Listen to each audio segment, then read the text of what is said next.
Welcome back to our special preview of Sunday's 4 Group 1s at Sha Tin. We're up to the mile and they're headed by Able Friend, of course a winner from 2 years ago. Joe Moreira back on board, reunited with the old champ. Contentment, logotype for Japan. Giant Treasure, Christophe Soumillon getting the leg up there. Beauty Only, who won the trial.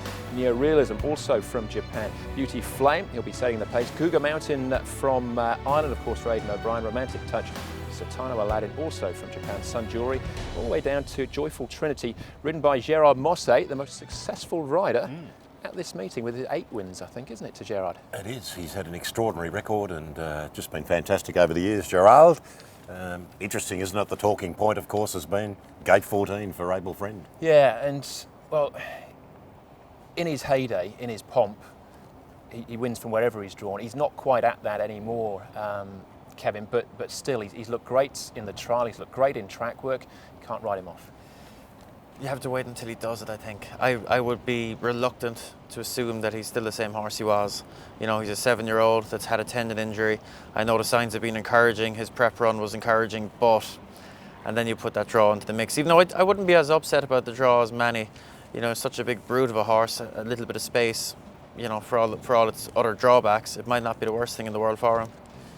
You remember the old Superman movies, Christopher Reeve? Superman loses his powers and he tastes blood for the first time and he comes back a week later, takes care of everybody when he gets it back. Now, where are you going with this, Andrew? That's what's going to happen with Able Friend. He's back, I'm sure of it. Yeah, he looks just great for me. Well, if that's the case, then I would have put it to you that you shouldn't be remotely concerned about gate 14. No, and I'm not. He'll go back in any case. Yep. If they run along via Beauty Flame, Neorealism, perhaps, if the tempo's strong enough, I think you're right. I'm not prepared to write him off, but that little dowry we'll put aside for your children's education, yes. I'm not sure that I want to have every cent of it Right. on Able Friend. Okay. Trying to work Cougar Mountain into my selections, Kevin, is that crazy? Well, he's a difficult horse to work out. I thought he ran quite well in the Breeders' Cup last time. He had a difficult draw, and despite that, I thought he ran very well. Ryan Moore has seemingly deserted him. But Donnacha O'Brien takes over, which makes it a real family affair. Of course, trained by his father, Aidan, and his mother, Anne-Marie, part-bred the horse. If he turns up at his best, I certainly wouldn't want to have him out of the mix, but difficult horse to work out. I think the ground is quite important to him, and it'll be to his liking here on Sunday. Yeah. Talking about Mosse being the most successful jockey, Tony Cruz, the most successful trainer. He's got 2 here in Beauty Only, who won the trial, and Beauty Flame, who's on natural pace. Yes, I think Tony Cruz 7 wins, John Moore 6 in these international races in December. Beauty Only, I think, was pretty solid, really, wasn't it, in the lead-up race, the Jockey Club Mile. So I'm not putting the pen through Beauty Only. I am putting the pen through Cougar Mountain. Right, okay. Well, let's learn a little bit more about Able Friend, if we didn't know enough, and Helene Paragon with John Moore, starting off with the returning champ. John, Able Friend's come up with gate 14. Is that a concern for you? It is a grave concern for the simple reason that he's going into the race, you know, not 100% fit in the sense that he's missed a run going in. He's only had 1 run, and I was hoping for a sort of a mid-gate where he could get nice cover and just help him through the running. But drawing gate 14, he's no doubt going to come back to the rear of the field. And, you know, depending on the speed underneath him, his task is going to be really, you know, set with respect to getting home in very slick sectional. And taking into consider what I said earlier on about his fitness, suspect, you know, I'm worried. From your point of view, though, under the circumstances, do you feel you've got him as good as you could? Good as I could with respect to the amount of runs I could get into him. I'm sure he'll be a force to reckon with by the time the Stewart Cups comes along at the end of January.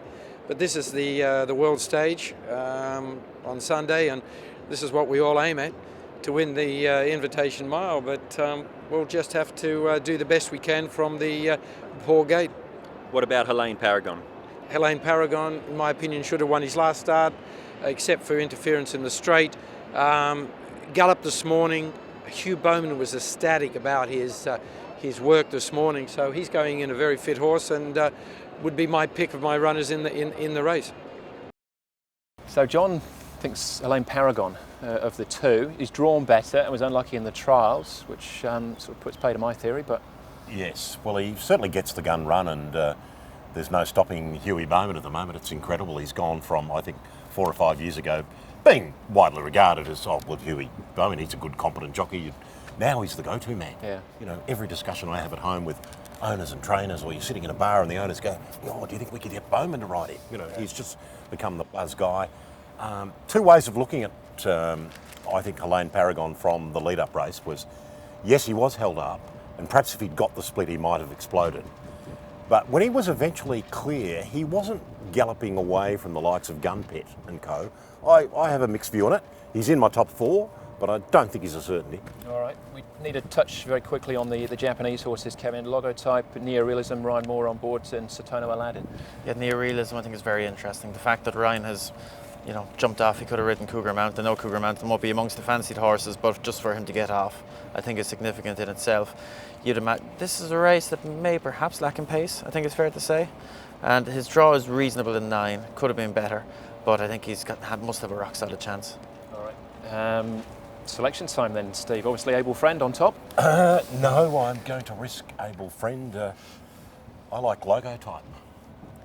I'm a product of my upbringing. And as you would well know, with our big mile races in Australia, particularly the Doncaster and the Epsom, my father always said, you must back a horse who can run beyond the mile, and ideally a horse who's raced beyond the mile at its previous start. I reckon they've had a little sneaky play here, the connections of Logotype. Terrific winning the Yasuda Kanin at the mile. Then this time in, he's raced beyond that trip. His overall mile record when he's been on song, I think, is terrific. I'm a bit keen on him. To beat Helene Paragon, I'm starting to warm to John Moore's conviction about how unlucky he was in that lead-up race. Others with chances in the race, I think that number 13, Sun Jewelry, is possibly a little underestimated. And one horse who's certainly taken the eye on the track this week has been Satono Aladdin. So I've gone 3 to beat 6, 13 and 12. Yeah, I've heard lots of positive reports about Satono Aladdin. Kevin, does he work his way into your numbers as well? I'll tell you, I like Sun Jewelry, number 13. I think if you look at the profile last season, seemed to peak in the 3rd run of the preparation. Seems to be doing much the same this time round. Has an excellent draw. Came out on top for me. Followed by Neorealism, number 7. Logotype, number 3. And finished up with Beauty Only, number 5. Yeah, pretty solid, all of those. I think I've already showed my hand here, but Able Friend on top for me, despite the draw. I think we'll get a fairy tale finish on him. He's just looked so good in his track work and his trials. Beauty Only, very solid. Didn't win by very far last time, but he does set the standard as far as the trial is concerned. Helene Paragon, yes, was unlucky. I think we'll be staying on again, but can't see him beating his stablemate. And Sun Jewelry, much like Kevin, comes in here as an improving type. John Size, Sylvester de Sosa gets the leg up, and I'm sure will be involved. So it's an all Hong Kong finish to the mile for me, with Able Friend taking out the prize. Now, before we head off to a break, we're going to learn a little bit more about Zach Purton as we weigh in with him. Hi, I'm Zach Purton.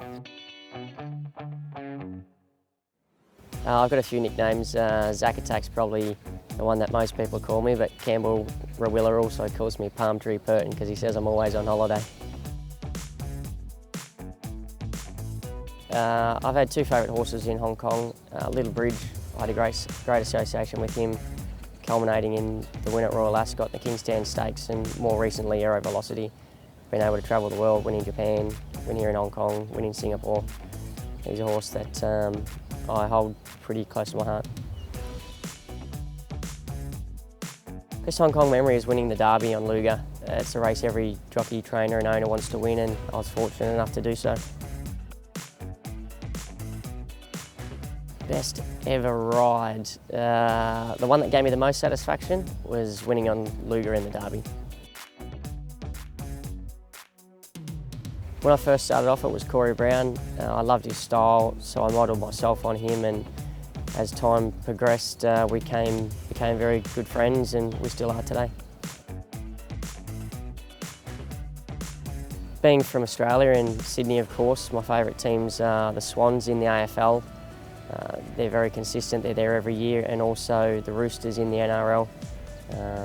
They come from where I live, so I feel as if I need to support them. Favourite sport outside of racing would be golf. I have dreams of winning on the PGA Tour at times and then get back out there and realise I'm a hack. Favourite TV show at the moment is Power. I'm really into it. It's a great show. Prior to that, it was Suits. So they're right at the top of the tree for me. In Hong Kong, we don't really have a joker, but Neil Callan thinks he's the bully of the room. He tries to flex his muscle a little bit, unsuccessfully, of course. And Olivier Deleuze thinks he's a bit of a DJ. He's always there, pretending to mix his music and making up his own stuff. Oh, it would have been when I ran second in the Derby in Macau. I got beat about 7 lengths. The winner was that far in front, I could barely see him, and I come back in, and to my surprisement, Gary Moore come running down the race with his arms up in the air as he does, bounding in the air, screaming about how well the horse went. I said, Gary, I said, you realise we run second? He goes, yeah, second, yeah, it's very good, very good. I just laughed, rolled my eyes and thought only Gary could do that. I don't know who would play me, but if I was in a movie, I'd like to play James Bond. He's got everything, isn't he? He's suave, gets to drive a fancy car, gets all the nice girls, and always saves the day. Well, you never know, there could be an opening coming up soon. There's weighing in with Zach Purton. All right, one more race to go. It's the big one, the Cup Plus a special on the returning champ, Morris.